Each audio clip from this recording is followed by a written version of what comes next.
حالتون خوب باشه. جلسه ششم از دوره طراحی پوستر رو در خدمت شما هستم.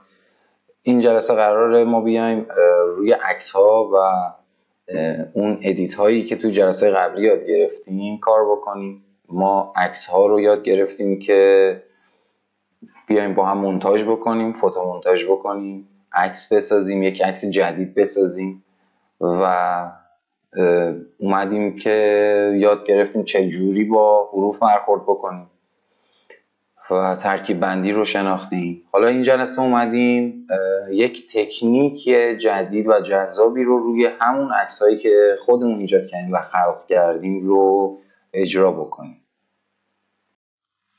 خب بچه‌ها، من اینجا اومدم یک عکسی رو طبق همون آموزش های جلسه های قبلی اجرا کردم. ببینید 3 تا ایمیج داشتم، 2 تا عکس و یک ساز. درسته حالا اون ترکیب نوع اون دستی که گرفته اینا شاید بیشتر به ساز شاید ویولنسل، چنگ و بعضی از برخوردهای کمانچه بخوره، ولی من حالا اومدم اینجا نیاز داشتم که یک سازی رو داشته باشم چون زمان کم بود. گفتم که حالا فعلا یه سازی همینجوری بذارم. من ساز ستا رو انتخاب کردم. منظورم نحوه دست گرفتن است. یه وقت خواستم که اینجا سوء تفاهم نشه چون این به دیتیل رو باید خیلی دقت بکنم. من اومدم دست ها رو آوردم، ساز رو قرار دادم، نحوه و ترکیبی که میخواستم و حتی اون نوع نوشته هایی که قرار بود لیات کنم رو پیشا پیش طبق اون نوشته هایی که بعداً خواهیم داشت و جلسه بعدی یاد خواهیم گرفت و شخصی سازی کنیم رو بررسی کردم و این فضاهای خالی که اینجا من دارم با پیکان موسم نشون میدم گذاشتم که بتونم نوشته هامو اینجا لیات بکنم. ببینید من قرار بود توی نرم افزار فتوشاپ به شما اینو آموزش بدم، ولی حالا طبق ایده هایی که داشتم و فکری که کردم گفتم که بیایم با یه تیر 2 نشون و چند نشون بزنیم. من نرم افزار ایلاستریتور رو آوردم امروز و بهتون شاید بعضیاتون بلد نباشید باش کار بکنید. من هر کاری که میکنم رو بهتون میگم تکنیکش رو و اون ابزاری که قراره استفاده بکنیم، چون ببینید این تکنیک خب توی نرم افزارهای فتوشاپ یک مقداری سخت‌تر هست، نشدنی نیست، خیلی راحت میشه این کارو کرد، ولی خب باید تسلط کافی داشته باشید. ولی خب این نرم افزار اصلا ساخته شده برای چنین کاری. من این جلسه میخوام تکنیک رو بهتون یاد بدم و یکی از تکنیک هایی که من خودم خیلی دوستش دارم، ما قرار هست که بیایم اون تصویری که خلق کردیم رو به صورت تصویرسازی قرار بدیم. ما قرار خطوطی که این تصویر رو و این آبجکت ها رو تشکیل داده رو استخراج بکنیم و به قول معروف یه استاپ بیاریم جلوتر. حالا من این رو قبلا تو نرم افزار فتوشاپ اجرا کردم، آوردم توی نرم افزار ایلاستریتور به صورت یک عکس و اگه دقت بکنید این به صورت یک عکس و لایه‌هاش اصلا جدا نیست. حالا من میخوام شروع بکنم و این خطوط رو جدا سازی بکنم. در ابتدای کار من میام این عکس رو یک مقداری اوپاسیتیشو میارم پایین، یعنی روی عکس کلیک بکنید روی نوار ابزار بالا اینجا ما یه گزینه داریم و اوپاسیتیشو میاریم پایین تا جایی که حالا یه مقدار خطوط از بین نره و خطوط رو بشه راحت دید. وقتی که این کارو کردیم، حالا ما چرا این کارو میکنیم؟ که اگر ما میخوایم خطوط رو ترسیم بکنیم راحت بتونیم ببینیم. چون اگه دقت بکنید اینجا اگر من بخوام خطوطی ترسیم بکنم این سیاهی ها شاید باعث بشه اون استروک خطوط رو به راحتی نبینم. یه مقداری میام اوپاسیتیشو میارم پایین که بتونم راحت نگاه بکنم و ترسیم بکنم. اون 50-60 به نظر من کفایت میکنه. خب بچه‌ها، طبق همه نرم افزارهایی که ما داریم نرم افزار ایلاستریتور هم از این قضیه مستثنا نیست و ما یک نوار ابزار در سمت چپ داریم و شامل یه سری ابزارهایی هست که خیلی هاشون مشابه با نرم افزارهای گرافیکی دیگه هست، مثل فتوشاپ، مثل کورل، مثل حتی افتر افکت، حتی بعضی از اینا رو تو نرم افزار پریمیر هم میتونیم ببینیم. من این ابزاری که الان میخوام کار بکنم همون پنتول معروف هست و تو همه نرم افزارها و اینو میشه مشاهده کرد. اینجا آیکونش رو اگه نگاه بکنید به صورت یک قلمی هست که قرار داره این پنتول ما هست، میایم شروع میکنیم به ترسیم کردن. خب من میام خطوط اصلی کار رو در میارم، یک کلیک میکنم. ببینید این یک کلیک میکنم اینجا من اولین اهرمم قرار میگیره، کلیک دوم، کلیک سوم، کلیک چهارم. خب حالا من میام اینجا و ببینید اینجا فیل کار ماست. دقت بکنید اینجا رنگ، من عمدن اینا رو اینجوری سفید کردم که به توضیح بدم وقتی این اشتباه رو نکنید. اینجا این فیل یعنی که اون رنگ بک‌گراند و فورگراندمون هست. اینجا الان که من این فلش رو زدم، اینجا این خطوط استروک کار ما هست. خب وقتی یک کلیک میکنید این اکتیو میشه و من میتونم راحت حالا طبق اون رنگی که دارم سویچ بکنم و رنگ مشکی رو انتخاب بکنم. اگه اینجا دقت کرده باشید یه بار دیگه براتون توضیح میدم. ببینید وقتی ترسیم میکنید پن به صورت دیفالت، البته من الان اینجا دستکاری کردم، اگر اینو ترسیم بکنم یک بار دیگه ببینید به صورت دیفالت روی فیل کار ما هست. اگه اینجا دقت بکنید و هیچ استروکی ما نمیبینیم. وقتی که این فلش رو میزنم فیل از بین میره و رنگ میاد روی استروک و همون خطوط محیطی که ما داریم ترسیم میکنیم.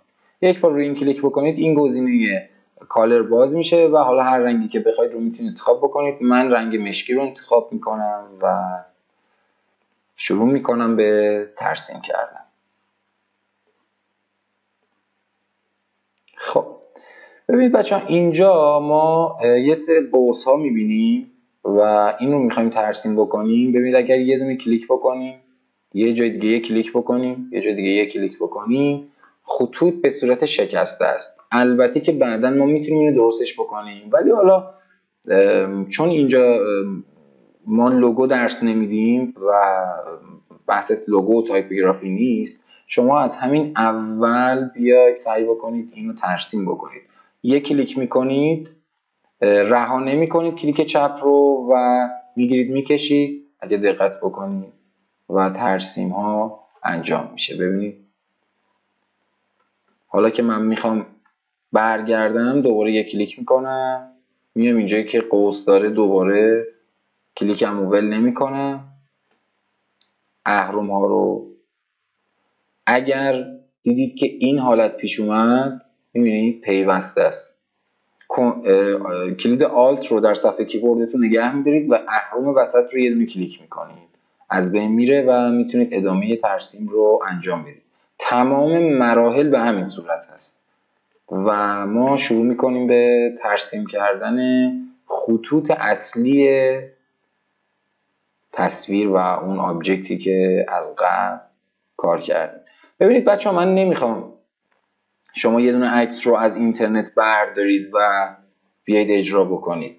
من میخوام که شما بیاید اون عکسی رو که تو جلسات قبلی با هم به صورت مونتاژ کار کردیم رو بیاید روش کار بکنید. میخوام منحصرا کار خودتون باشه و اینجوری نباشه که یک عکس اینترنتی ما برمیداریم و مستقیم میاریم اجرا میکنیم. اون هم میشه ولی اون حس و حال خوب یک اجرای طراحی پوستر رو بهمون نمیده و طبیعتا جذابیت کار از بین میره. حالا من اینو خیلی سریع اجرا میکنم براتون و زیاد زمان نمیذارم. من فقط صرفا میخوام تکنیک رو بهتون یاد بدم، همونجور که تو جلسه قبلی هم بهتون گفتم از لحاظ زمان بندی یه مقدار زمان کلاس ها رو ما تا جایی که تونستیم آوردیم پایین که حالا تو هم آپلود و هم نگاه کردن خیلی براتون مشکلی به وجود نمیاد. خب من این خطوط رو تا جایی که بتونم سعی میکنم تون یه مقداری. بچه اگر میبینید من بی‌حوصله دارم این رو اجرا میکنم منو ببخشید. من فقط صرفا میخوام این خطوط رو تونتون اجرا بکنم که به بقیه کارامون برسید. توی جلسه بعدی حتما من راجع به یک موضوعی کار میکنم که عمدن تا این جلسه بهتون نگفتم. موضوع ایده پردازی هست. من میخواستم اول کاملا لمس بکنید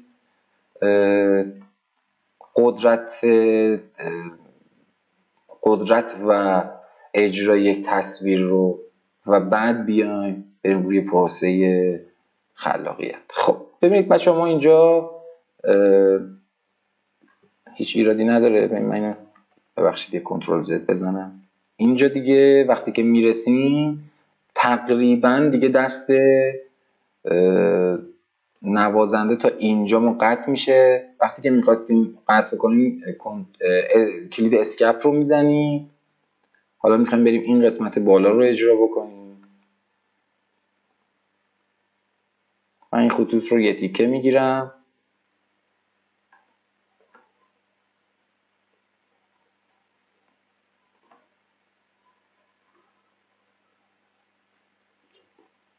خب ببینید همین اتفاقی که اینجا افتاد الان داره برای این خط جدیدم میفته. بعید میدونم که به هر دفعه بخواید رنگش رو عوض بکنید، ولی خب حالا نمیدونم، شاید من تو تنظیماتی دستکاری کردم که این اتفاق افتاده. خب من احساس میکنم که اینو من اگر روش کلیک بکنم، این اهرامی که اینجا دارم دیلیت بکنم، کارم خیلی راحت تر میشه. دوباره حتی میتونم بیام روش دوباره ترسیم بکنم. آره خب راحت تر شد کارم. ببینید خودش هر کدومش یه لایه میشه دیگه، احتیاجی نیست مثل فتوشاپ شما یه لایه باز بکنید و دوباره بیاید از اول اجرا بکنید. ما این خطوط اصلی کارمون رو استخراج داریم میکنیم که ببینیم مثلا اون آبجکت هایی که داریم از چه خطوطی تشکیل شدن. چون میدونید دیگه هر آبجکت و هر عکس یا حالا هر چیزی که شما فکرشو بکنید از یه سری خطوطی تشکیل شده که این خطوط در کنار هم داره اون محیط اون تصویر ما رو داره ایجاد میکنه. خب ببینیم اینجا اجرا میکنم خیلی راحت.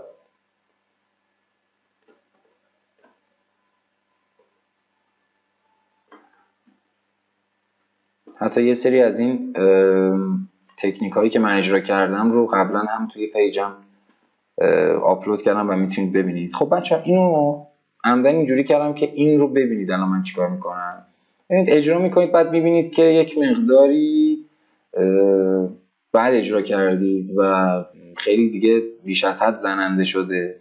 ببینید هیچ ایرادی نداره. ما اینجا میایم اینجا زده دایرکت سلکشن تول یا همون شیپ تولی که توی ما معمولا خیلی به صورت عامیانه میشناسیم. روش کلیک میکنید و درگش میکنید، میاری تنظیم میکنید. ببینید اینجا همینطور. خب وقتی که ترسیم میکنید اگر بتونید دقت، من کم اینو بیارم جلوتر، اگر بتونید دقت بکنید اینجا دو تا اهرم آبی خیلی نازک داریم. اینو اگر بتونید اهرم رو جابجا بکنید میبینید که قشنگ میتونید این رو ترسیم بکنید. حالا اینجا رو نگاه کنید، اینجا که تیزه، خب طبیعتا این قسمت ساز اصلا تیز نیست. اگر روی اهرمش کلیک بکنم اینجا یه گزینه دایره برام میاره که اگر روش کلیک بکنم و بکشم به سمت بیرون میبینید که این قوس رو به صورت کرو برای ما خیلی راحت در میاره. ببینید این که از قابلیتاییه که میخواستم بهتون بگم برای اینکه بدونید چرا من نرم افزار ایلاستریتور رو انتخاب کردم. خب ببینید این بالا هم همین دقیقا همین فاصله هست. روش کلیک میکنم و ترسیم میکنم. اینه که از زده بیرون همش بعدا قراره درست بشه. خب حالا من سریع اینو یه دونه ذخیره بگیرم. اینو یادتون نره که حتما تو همه کارهای دیزاین، تو هر پروژه‌ای که میخواید انجام بدید یادتون نره که ذخیره سازی رو انجام بدید و هر دلیلی قراره که نمیدونم بعضی وقتا برق بره، شاید باتری لپتاپتون یعنی باتری نداشته باشید یادتون بره بعد خاموش بشه.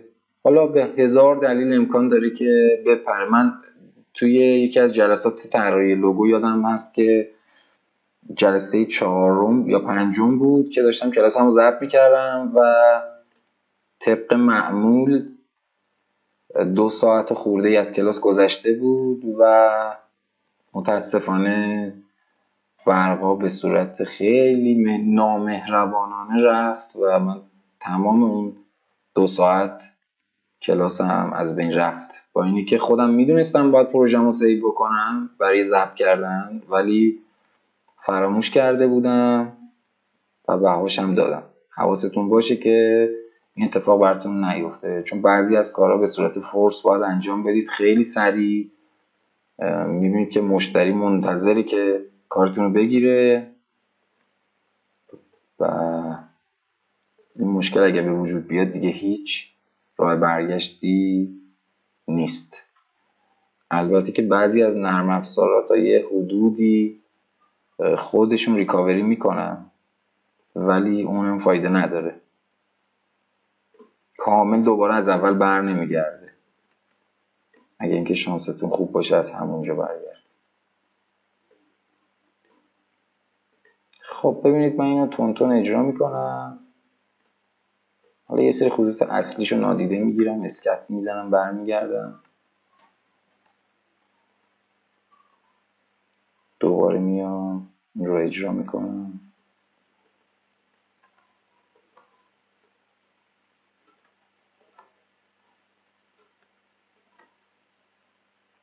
من اینو اشتباه اینجاست. توی جلسات آینده من میخوام بهتون یه جلسه بیام تایپوگرافی رو یاد بدم و میخوام بهتون بگم که عناوین پوسترهاتون رو چجوری تایپوگرافی بکنید و چجوری بعضی از فونت ها رو بیاید شخصی سازی بکنید. میخوام اینها رو بهتون بگم که بسیار بسیار کاربردیه. خب حالا بچه‌ها ببینید ما اینجا اومدیم خطوط رو اجرا کردیم، خطوط اولیه رو، و میتونیم همشون رو بیایم. من یه لحظه اینجا چیزی رو ببینم درست. خب ما این خطوط رو میایم دوباره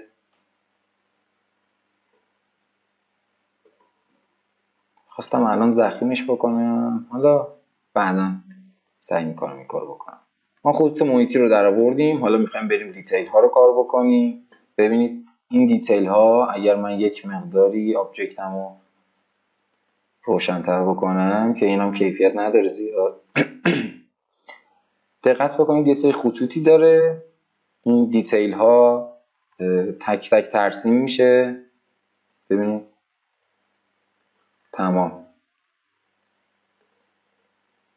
من احساس میکنم که مشکل داره ایلاستریتورم و تنظیماتش رو باید یک بار دیگه دقت بکنم، خاطر همین. خب بچه ببینید اینو ترسیم کردم که کنترل کلید آلت رو نگه میدارم و ازش یه کپی میگیرم میارم پایین. اگر بخوام همش با یه فاصله باشه کنترل دی یا داپلیکیت رو بزنم، میبینید با فاصله منظم همه رو یکی میکنه، ولی خب این فواصل منظم اصلا درست نیست برای این کار. سعی میکنم یکم زمان بیشتری بذارم و اینها رو بچینم. ببینید این خطوط بعضیاش بیرونه بعضیاش مشکل داره، ولی نگاه بکنید همونطور که بهتون گفتم با شیپ تولمون میتونیم دوباره اینا رو همه رو اصلاح بکنیم. بسیار کار زمانبر و ظریفی هست که باید دقت بکنید، چون هر چقدر این دیتیل ها رعایت بشه یه کار تمیز و بی‌نقصی در میاد.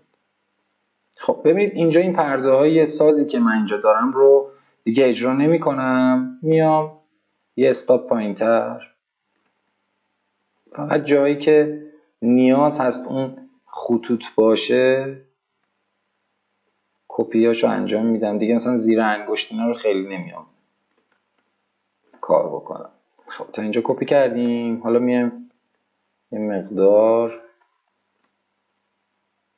این خطوط رو اصلاح میکنیم. این خطوطی که تو همه رو الان بهتون میگم که باید چی کار بکنید.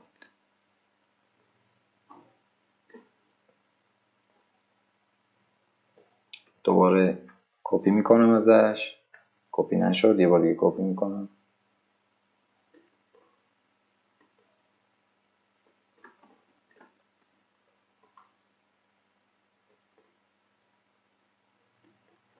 اینا اگر یه عکس با کیفیتی باشه که بتونید تمیز اجرا بکنید خیلی خیلی کار جذاب و یه تکنیک باحالیه که آخر سر میتونید شما یه آرتورک خیلی درجه یک داشته باشید و باحال. اینکه یه حس خوب بهتون دست بده. بعد میتونید تنظیم کنید این خطوط رو ببرید بالا، دقیقاً مرکز خط قرار بدید. خب بچه اینو من روی عکسی که داشتم از اول یه کلیک میکنم. اینجا در نوار ابزار بالا من متاسفانه توی اسکرینم یه مقدار اسکرینم آوردم پایین به خاطر معلوم نیست، ولی تو نوار ابزار بالا توی بخش آبجکت من اینجا این عکسم رو قفلش میکنم که دیگه تکون نخوره. خب ببینید یکی از چیزایی که خیلی باحاله توی ایلاستریتور اینه که من اینجا مربع رو انتخاب میکنم رکتانگل و این کادرمو ترسیم میکنم که اینجا داشته باشیم. خب ببینید یه سری خطوط بیرون زده، یه سری خطوط تو دل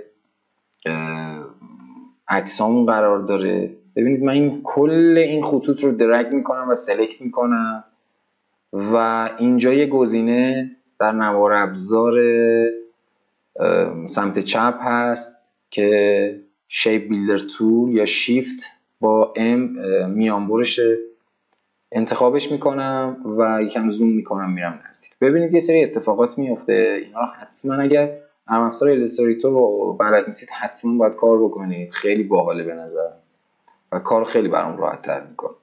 خب ببینید بچه توی صفحه کیبوردم کلید آلت رو نگه میدارم و روی این خطوط کلیک میکنم. ببینید رو خطوطی که اضافه هست. ببینید چقدر راحت دارم تک تک این خطوط اضافه رو از بین میبرم. این در همیای اینجا باعث میشه کار من ناقص باشه، ولی به این راحتی من میتونم بیام این خطوط رو از بین ببرم. یعنی هنوز انگشتم روی صفحه کیبوردم روی آلت هست، کلید آلت هست و ببینید هر گونه اتصال بین خطوط، ببینید اتصال باید برقرار باشه ها. به خاطر این اتصال اگر برقرار باشه راحت شما میتونید با یه حرکت خطوط رو از بین ببرید. اتصال برقرار نباشه ببینید اتصال منظورم بین این استروک و این استروک هست. ببینید نقطه اتصال داره. اگر برقرار نباشه یه دفعه میبینید یه حجم زیادی از خطوط رو پاک میکنه. ببینید حتی اینی که بیرونه چون کادر کشیدم اگه دقت کنید راحت میتونم پاکش بکنم. اینجای انگشت رو ببینید آلت رو نگه میدارم و راحت پاک میکنم. اینجا میخوام یعنی این توضیحات دیتیل واری که میگم به خاطر اینکه شما یکم نرم افزارم بشناسید که دیگه اگرم تا الان باش کار نکردید بتونید راحت حداقل این جلسه رو باش کار کنید و یه سر کله بزنید ببینید که به کجا میرسید. خب دیدید من خطوط رو اومدم پاک کردم از لای انگشت ها و خطوط اضافه رو و دیگه الان خطوط اضافه ای نداریم، با اینکه دوباره باید برگردیم و این خطوط رو اجرا بکنیم. خب حالا ما اینجا یه خط دیگه داریم، این رو سعی میکنیم ترسیم بکنیم. دوباره چند خط عمودی داریم که اگه اشتباه نکنم 4 خط هست، 4 تا سیم داره و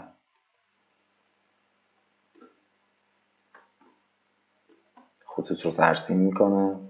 چرا قبلش این کارو کردم که این خطوط رو اومدم حذف کردم؟ چون این خطوط عمودی رو اگه میخواستم ترسیم بکنم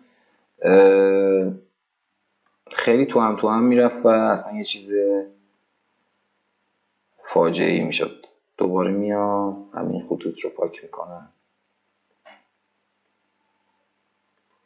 ببینید میتونم بگیرم بکشم درگ بکنم پاک شه، ولی خب یه جایی اگه حواستون نباشه امکان از بین رفتن یه سری خطوط هست دیگه، اگه خوب ترسیم نکرده باشید. اگه ترسیم کرده باشید که شما هر کاری که دوست داشته باشید میتونید انجام بدید. خب من خطوط دور تا دور انجام دادم، حالا میرم توی دست ها و خطوط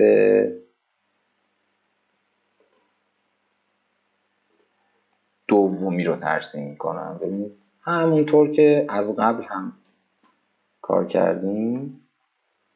عذرخواهی میکنم،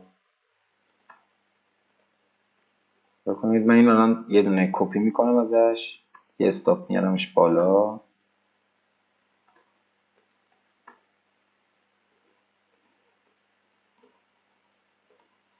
اینا رو که دیگه میتونم از همینجا تمیز خطوط رو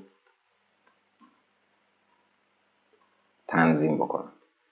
طراحی پوستر بالاخره کار راحتی نیست و بسیار بسیار باید انرژی، زمان و حوصله داشته باشی.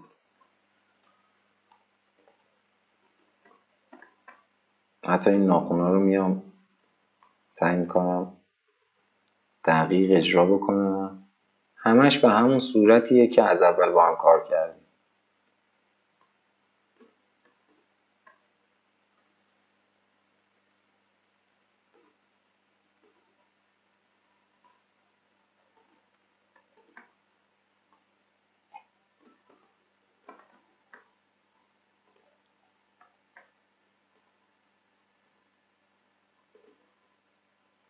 ببینید برای اجرای این خطوط راههای بسیار بسیار زیادی ها، ولی من میخوام ابتدایی ترین راه رو بهتون بگم که دیگه اگر فردا پس فردا روزی اگر به مشکلی برخوردید دیگه حداقل بدونید از این سخت‌تر نیست و راحت بتونید اجرا بکنید. خب طبیعتا اگر تبلت داشته باشید که قلم داشته باشه یا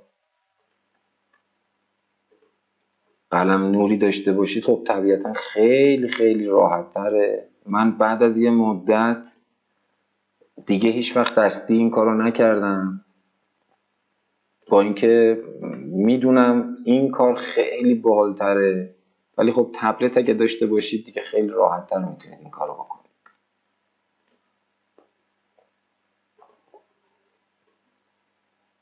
حتما دقت بکنید که بچه‌ها خطوط اصلی دست رو حالا یک مقداری اگر میبینید من بالا پایین دارم خطوط رو ترسیم میکنم به خاطر اون دیدیه که خودم در دیگه انقدر ترسیم کردم و این تکنیک رو انقدر کار کردم خودم کاملا میدونم که چی کار باید بکنم. ببینید این مثلا اینجای ناخن رو نگاه بکنید یه تیکه معلومه و اگر من اینو بخوام بچسبونم، اگر یک کوچولو این استروکا رو زخیم یا نازک بکنم، نازک که اگه زخیم بکنم که خواهم کرد این کار رو دیگه تو هم میره خطا و اصلا یه چیز خیلی بدی از آب در میاد. یه کوچولو فاصله میدیم که توی حالا اصلاحات ضخامتی خطوطی که بعداً خواهیم داشت به مشکل نخوریم. خب این خط بالا رو من تا جایی که تونستم ترسیم کردم. حالا میام سعی میکنم که خطوط دست پایینی رو هم اجرا بکنم.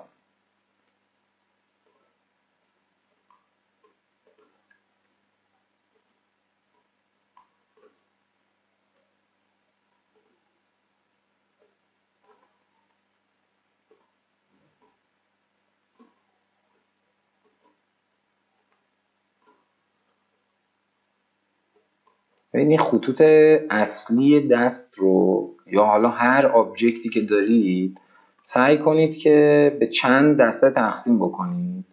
یه دونه که خطوط محیطی سازنده و ساختار اصلی اون تصویر هست.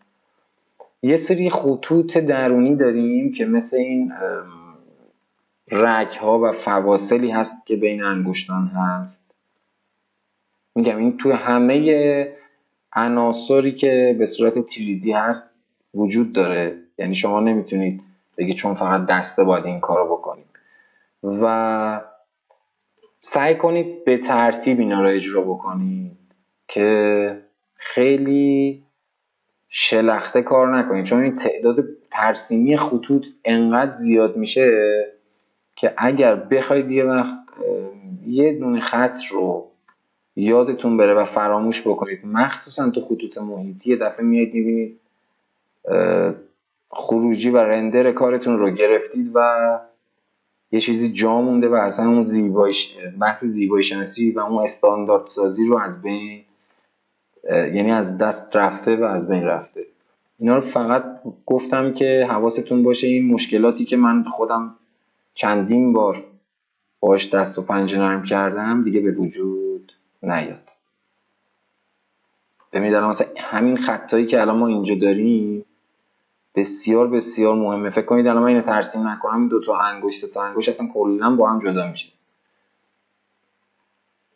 نه یعنی یکی میشه و اون بخش جدا شدهش اصلا معلوم نمیشه و اصلا یه چیز نزاری از آب در میاد. سعی کنید به این چیزا دقت بکنید. خب من یه مقدار این رگا رو ترسیم بکنم.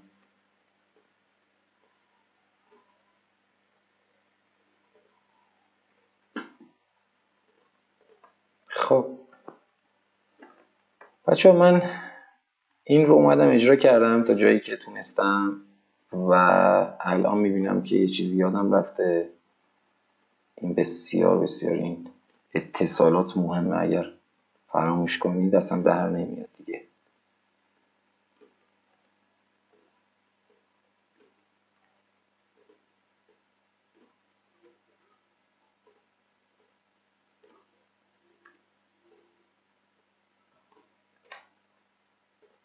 خب من خطوط رو تا جایی که تونستم سعی کردم اجرا کنم. خب حالا من کل کار رو میگیرم، یه سیو یادمون نره، یه ذخیره سازی بکنیم، دوباره یه کنترل اس بزنید که روی همون پروژهتون ذخیره بشه. کل خطوط رو گرفتم و ازش یه کپی میگیرم و میارم بغل و ببینید که چه اتفاقی افتاد. خب حالا من یک بار این رو دوباره حاشیه‌اش رو ترسیم میکنم، کل خطوط رو با هم میگیرم، یه استاپ تیره میکنم. دقت بکنید ببینید مثلا این دست که یک کوچولو سعی کردم اتصالاتش رو دقت بکنم چقدر باحال در اومد و بسیار بسیار عالی. خب ببینید این خطوط اضافه که بعدا معلوم میشه همشون میتونید اینجوری بگیرید و همون ابزاری هم که گفتم میتونه بهتون کمک بکنه. اوکی. خب حالا دوباره شیپم رو پنم رو برمیدارم و بذارید اینجوری بهتون بگم توی بحث شناخت خطوط باید دقت بکنید که ما نسبت به اون موضوعی که داریم ما خطوطمون رو باید ترسیم بکنیم. حالا این خطوط رو من دارم به صورت خطوط مویی و اصول ترکیب بندی ترسیم میکنم. ببینید دقت بکنید، این خطی که به صورت دوار اومده از بین این خطوط گذشته. ببینید برمی‌دارم تنظیماتش رو انجام میدم.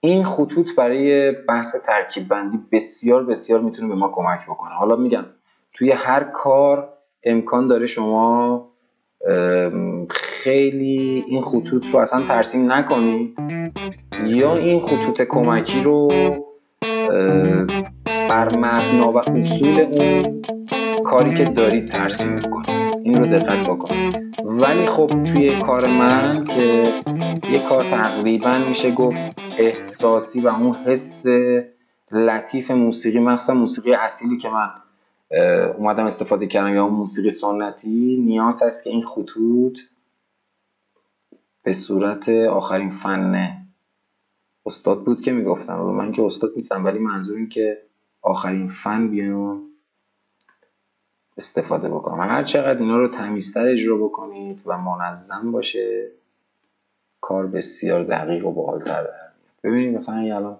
چرخشیه که به وجود اومده، حالا این خطی که من ترسیم کردم خیلی خوب نبود، یه مقداری میام روش بیشتر کار میکنم. ببینید خیلی هم جذاب و خیلی عالی. خب بچه این جلسه ما به اتمام رسید و این تکنیک رو تا اینجا داشته باشید. حالا چرا این کار کردم؟ این 2 جلسه برای این وقت میذاریم و جلسه بعدی میایم روی بافت گذاری، روی اون تکسچریه که قرار ما روی این موضوع کار بکنیم و سعی کردم 2 تا اپیزود باشه چون این زمان برای شما زمان زیادی میبره که بخواید آنالیزش رو انجام بدید. ببینید من خطوط پایه و خطوط ثانویه رو در آوردم، استخراج کردم. هنوز ما نیومدیم تکسچر بذاریم روش، هنوز نیومدیم اون خطوط موازی و اون خطوط ترسیمی که قراره به صورت حجم ازش استفاده بکنیم. یعنی کار تخته ها، منظور این که اون حالت سایه روشنهاییه که و اون نورهاییه که ما قراره با خطوط کار بکنیم هنوز گذاشته نشده. من این رو ترسیم کردم، استخراج کردم. شما 1-2 بار سعی بکنید کار بکنید با ایلاستریتور و دستتون بیاد تا جلسه بعدی که به زودی قرار آپلود بشه. این رو ما حالا میخوایم یه استاپ ببریم جلوتر، دیتیل هاشو در بیاریم و بریم سر این که بتونیم یه تایپوگرافی خوب براش در بیاریم و یک خروجی پوستر درست درمون انجام بدیم. این شاید یکی از اولین تمرین هایی باشه بعد از این پروسه چند جلسه اومدیم جلو که ما 0 تا 100 یک پوستر رو قرار با هم اجرا بکنیم و این البته بگم مکمل جلسه قبلیه دیگه. ما تو جلسه قبلی اومدیم یاد گرفتیم که با هم فوتومونتاژ کنیم، فوتومونتاژ رو یاد بگیریم. تو این جلسه اومدیم همون فوتومونتاژ رو آوردیم و آنالیز کردیم، خطوطش رو جدا سازی کردیم. ببینیم چند تا پله میشه. جلسه بعدی میایم اون ساختار اصلی که در آوردیم رو یه مقدار روش کار میکنیم، پختش میکنیم و میبریم تو کوره قشنگ جلا پیدا میکنه و آخرین کاری که میکنیم فونت گذاری رو انجام میدیم و تحویل مشتری میدیم. حالا اگه مشتری باشه که برای من نداره، امیدوارم که برای شما داشته باشه. پس دقت بکنید کاری که دارید ترکیب بندی میکنید حتما باید توی ذهنتون یا اون اتودهای دستی که میزنید یا اتودهای کامپیوتری که میزنید جای اون لی‌اوت و اون میزان اون فونتی که دارید و اون نوشته هایی که مخصوصا دارید رو توی ذهنتون داشته باشید. جانماییاشو حتما مشخص بکنید. میگم من الان یک بار دیگه اینجا بهتون توضیح بدم. ببینید این دقیقا جاهایی که من توی اتودهای ذهنی که برای خودم زده بودم، ببینید این جاها همش برای انقدر نمیخوام نوشته بذارم، ولی توی ترکیب بندیم این جایگاه هایی بود که من بیام تایتل هام رو لیوت بکنم و بتونم دقت بکنید و بتونم جانمایی بکنم. خب دیگه سخنی نمیمونه بچه‌ها، تا شما آنالیز رو انجام بدید انشالله جلسه بعدی رو هم آپلود میکنیم. فقط خواهشاً تمریناتتون رو برای من بفرستید. اگرم یه وقت من دیر جواب دادم یعنی نگران نباشید، حتما چک میکنم. حجم پیام ها زیاده و اینکه چون پشتیبانی لیمیتی نداره و ما قرار نیست زمان محدودی براش بذاریم، نگران نباشید. من تا هر وقت که شما تمریناتون بفرستید باز باهاتون کار خواهم کرد. دوستتون دارم، امیدوارم که این جلسه براتون مفید باشه. حتما دقت بکنید، خیلی تمیزتر از من اجرا بکنید. من زمانم محدوده، شما اصلا محدودیت زمانی ندارید. خیلی تمیز اجرا بکنید، سعی کنید تا جایی که میتونید تعداد خطوط شکسته رو بیارید پایین‌تر که پیوسته و یه تیکه باشه خطوطتون. ای تیکه تیکه تیکه نذارید کنار هم یه حالت خطوط پیکسلی در بیاد، چون اصلا نرم افزار برداریه. ببینید اینجا مثلا الان میبینید این خطاهایی که اینجا من داشتم تو اجرا رو شما سعی کنید نداشته باشید. من به خاطر زمانی کمی که داشتم اجرا کردم، ولی مثلا نگاه کنید این خطوطی که اینجا هست الان چقدر نرم و جذاب، بسیار این الان خطوط بسیار خوب شده، ولی خطوط بالا خب طبیعتاً سعی می‌کنیم توی جلسه بعد بهتون توضیح هم بدم که چجوری بتونید اینا رو رفع بکنید. پس دقت بکنید، خیلی خیلی تمیز سعی کنید اجرا بکنید و چون بالاخره میگم یه پروژه‌ایه که بسیار بسیار براتون مفیده و برای آینده‌تون هم بسیار بسیار مفیده در آینده کاری. منظورم بازم میگم دوستتون دارم، امیدوارم که هر جا هستید سالم و تندرست باشید. سلام به خانواده دوستان برسونید و تا جلسه بعدی که با هم خواهیم بود خدا یار و نگهدارتون.